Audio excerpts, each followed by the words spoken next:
Ayon sa aklat ng Efeso, ang mga mananampalataya ay pinagpala ng Diyos ng lahat ng pagpapalang spiritual.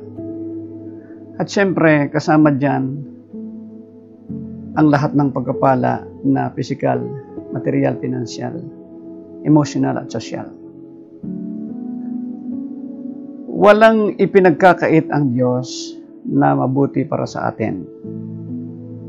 Subalit, sa ganang akin, ang pinakamainam na pagpapala ng Diyos ay ang kapunuan ng Diyos mismo. Yan ang sinasabi ni Apostol Pablo sa aklat ng Efeso, Kapitulo 3, 17 hanggang 19. Ang sabi niya, ako'y patuloy na nananalangin na kayo na pinagtibay sa kanyang pag-ibig ay magkaroon ng kapangyarihan kasama ng lahat ng mga banal upang inyong maunawa kung gaano kalawak, kahaba, kataas at kalalim ang pag-ibig ng Diyos na kay Kristo Jesus. At upang malaman ninyo ang pag-ibig na ito ng Diyos na higit sa lahat ng karunungan. At sa gayon, kayo ay mapuno ng Diyos. Paano natin matatanggap ang kapunuan ng Diyos? Sa talatang ating binasa ay merong dalawang kasagutan. Una, sa pagkaunawa ng pag-ibig ng Diyos.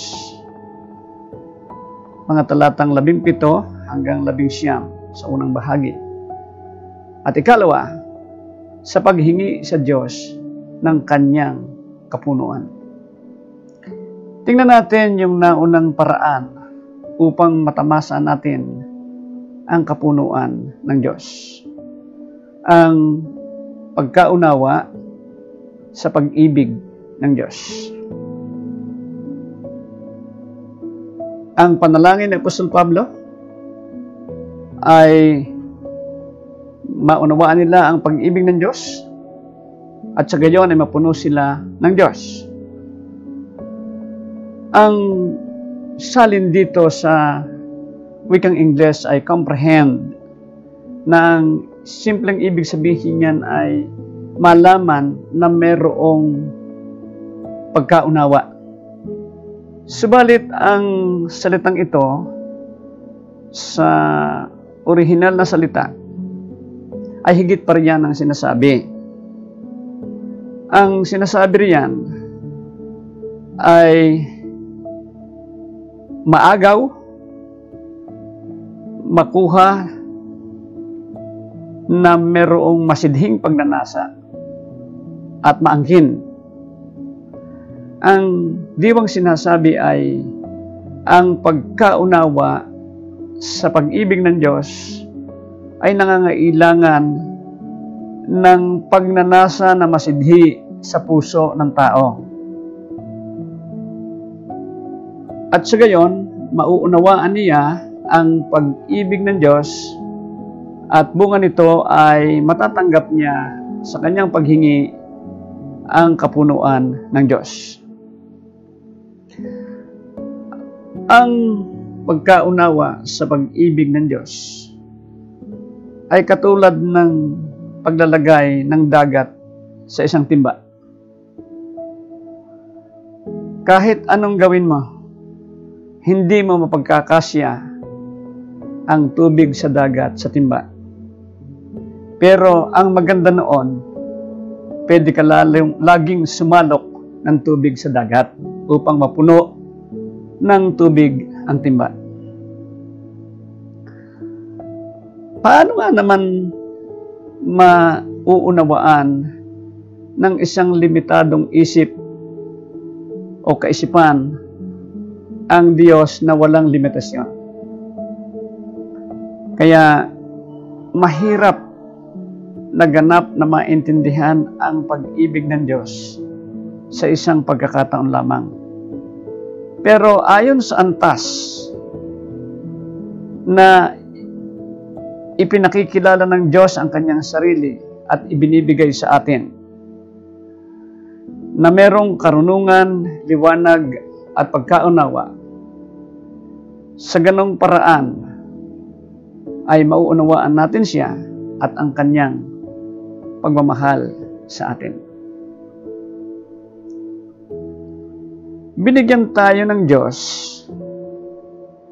ng karapatang makalapit sa Panginoong Hesukristo sa pamamagitan ng pananampalataya sa Kanya.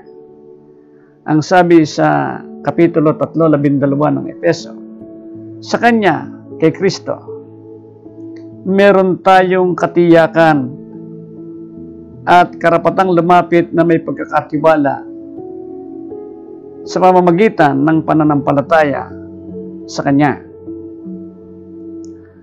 Ang sinasabi rito ay binigyan tayo ng Diyos ng karapatang makalapit, ng katiyakang makalapit kay Kristo, at binigyan din tayo ng katiyakan ng pagtanggap ng Panginoong Hesus, at sa gayon ay matanggap naman tayo ng Diyos. Kaya nga ang sabi sa Hebreo 10:11-22, sapagkat meron tayong katiyakan na makapasok sa banal na dako sa magitan ng dugo ni Kristo, sa bago at buhay na paraan na ibinukas sa atin sa magitan ng kanyang katawan.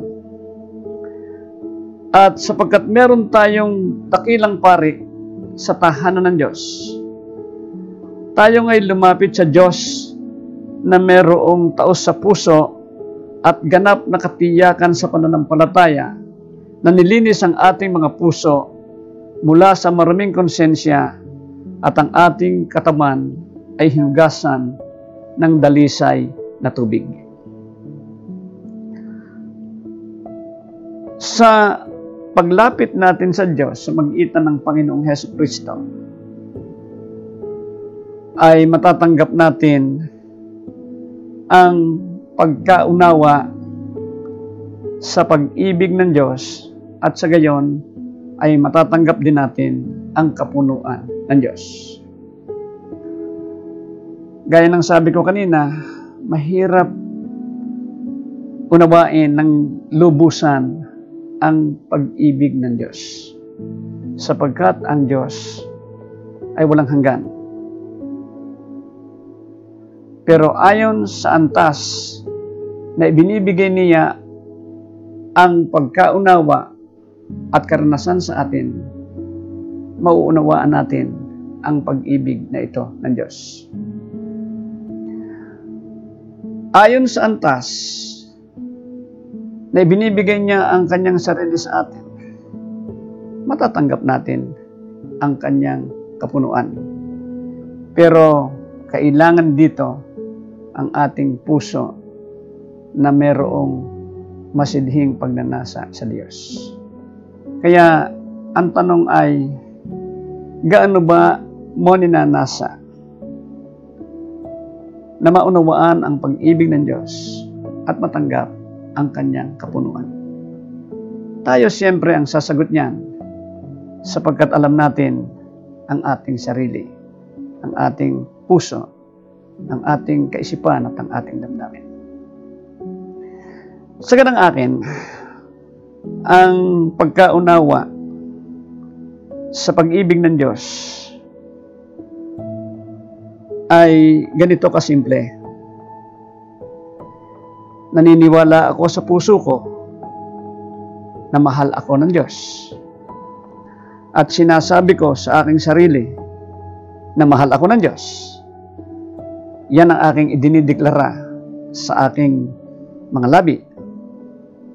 At sa ganitong paraan ay lagi kong nararanasan ang paghahayag ng Diyos ng kanyang sarili at pagbibigay nito sa akin.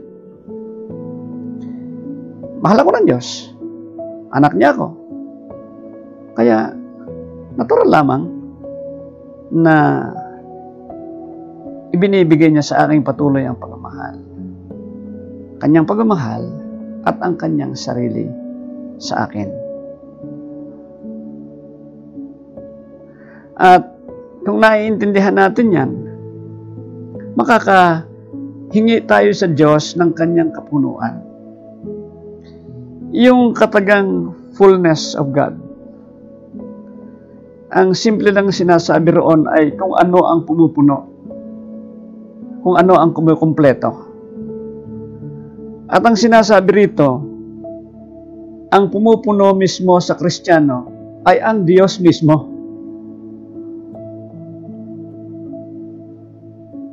At itong kapunuang ito ay dumarating sa atin sa tatlong kaanyuan. Ang kapunuan ng Ama. Ang sabi ni Apostol Pablo sa Efeso 3:11, that you may be filled with the fullness of God, na kayo ay mapuno ng kapunuan ng Diyos. Ang sabi sa Efeso 4:13, hanggang sa dumating tayo sa pagkakaisa sa pananampalataya at sa karunungan ng tungkol sa anak ng Diyos, sa pagiging ganap na kapunuan ng Panginoong Hesukristo, o ang pagkakaroon ng ganap na kapunuan ng Panginoong Hesukristo. At sa Efeso 5:18 ay sinabi naman doon na mapuspos kayo o mapuno kayo ng banal na Espiritu. Kaya yan ang itinuturo ng Diyos na kapunuan. Kapunuan ng Diyos Ama, kapunuan ng Diyos Anak, at kapunuan ng Diyos Espiritu. Ang kapunuan ng banal na Espiritu sa Kristiyano ay makikita sa pamamagitan ng mga bunga at ng mga kaloob ng banal na Espiritu. Yan ang sinasabi sa Galatia 5:22-23 at unang Korinto 12:7-11. Ang mga bunga ng banal na Espiritu ay mga karakter. At yung mga kaloob ng banal na Espiritu ay kapahayagan ng kapangyarihan ng Diyos. Merong 9 na bunga at meron 9 na kapahayagan ang karakter ng banal na Espiritu. Balanseng-balanse ang ibinibigay ng Diyos. Ang kapunuan naman ng Panginoong Hesukristo sa mananampalataya ay ang pag-abot niya sa gulang ng pagkawangis sa larawan ng Panginoong Hesukristo bilang ganap na tao. Roma 8:28-29. Ang Panginoong Hesukristo ay ang perpektong tao. Diyos na nagkatawang tao. At sa pagiging perpekto niya bilang tao, doon tayo winangis ng Diyos kay Kristo at pinaabot tayo sa lundo ng kanyang gulang o ng kanyang kapunuan. Ang kapunuan ng Diyos Ama ay ang pagbibigay ng kanyang sarili ng ganap sa mananampalataya sa magitan ng Panginoong Hesus at ng banal na Espiritu. Ang Trinidad ay laging kumikilos na magkakasama. Sa pag-ibig ay nasisihan na ibigay ng Diyos ang kanyang kapunuan sa bawat mananampalataya upang makita niya na ang tunay na kasaganaan ng buhay at kagalakan sa buhay at kasapatan sa buhay ay ang Diyos mismo.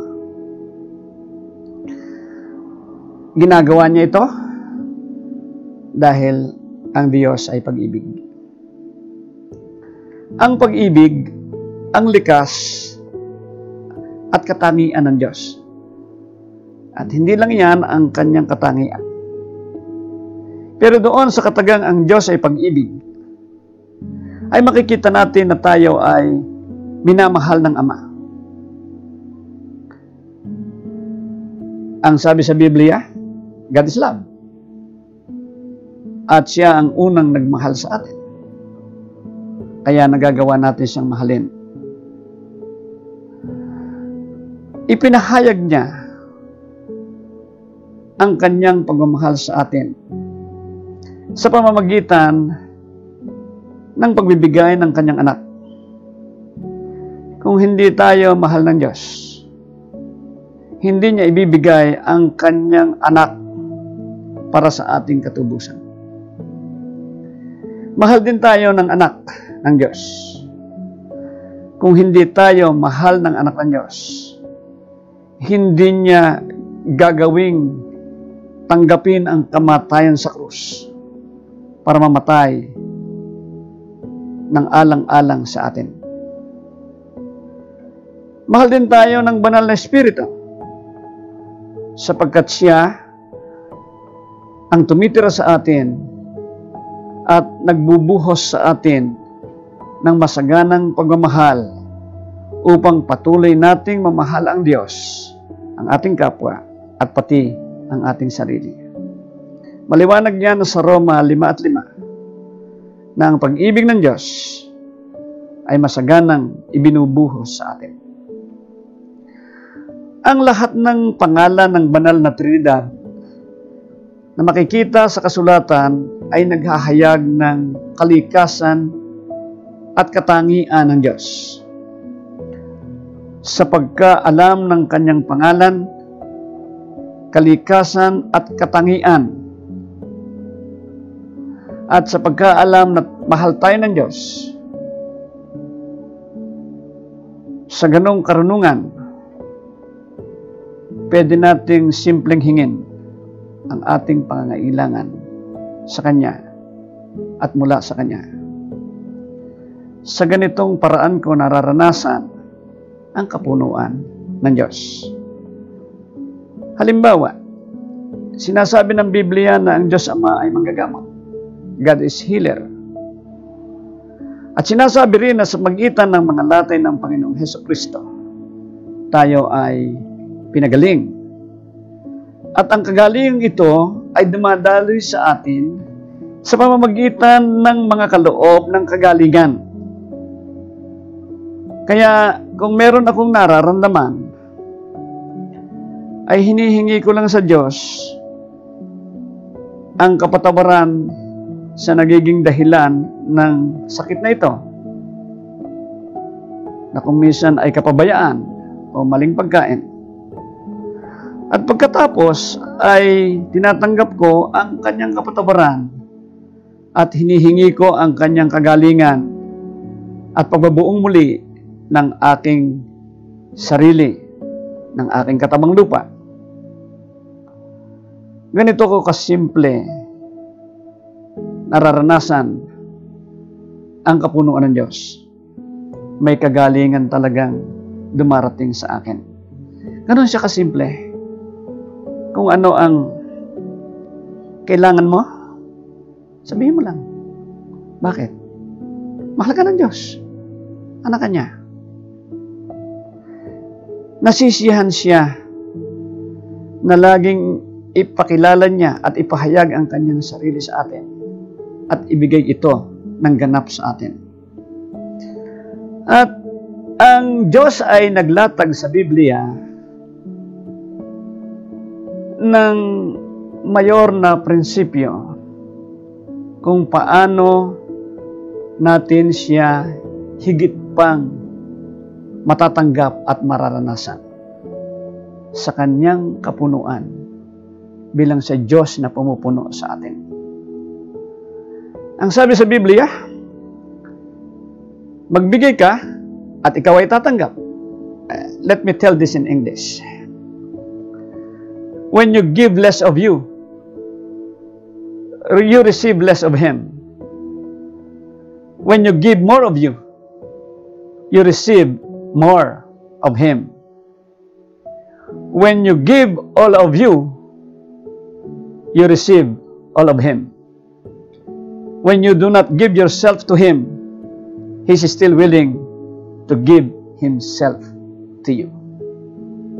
That's how you receive the fullness of God.